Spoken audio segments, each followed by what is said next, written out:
नमस्कार, मैं हूं आरजू अंसारी और आप देख रहे हैं राष्ट्रीय जगत विजन न्यूज।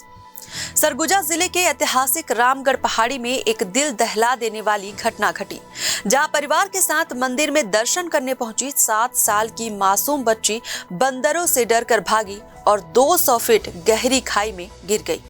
घटना गुरुवार की है, जब रघुनाथपुर के प्रेम नगर निवासी मिथिलेश साहू अपनी बेटी नव्या साहू और परिवार के अन्य सदस्यों के साथ रामगढ़ पहाड़ी स्थित राम मंदिर दर्शन करने के लिए पहुंचे थे।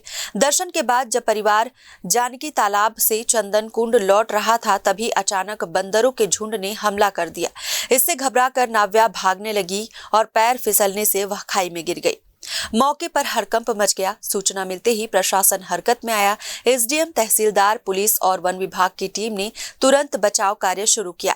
रामगढ़ के बैगा अशोक कुमार वरकड़ी रस्सी के सहारे नीचे उतरे और 3 घंटे के कड़ी मशक्कत के बाद बच्ची को सुरक्षित बाहर निकाला गया। इस हादसे में बच्ची का पैर टूट गया और उसे अंदरूनी चोटें भी आई हैं।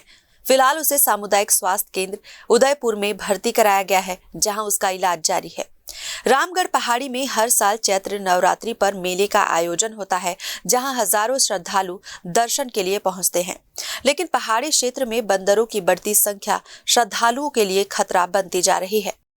फिलहाल इस खबर में बस इतना ही। देश प्रदेश की खबरों से अपडेटेड रहने के लिए हमारे चैनल को सब्सक्राइब करें और नए खबरों के नोटिफिकेशन के लिए बेल आइकन को जरूर दबाएं। नमस्कार।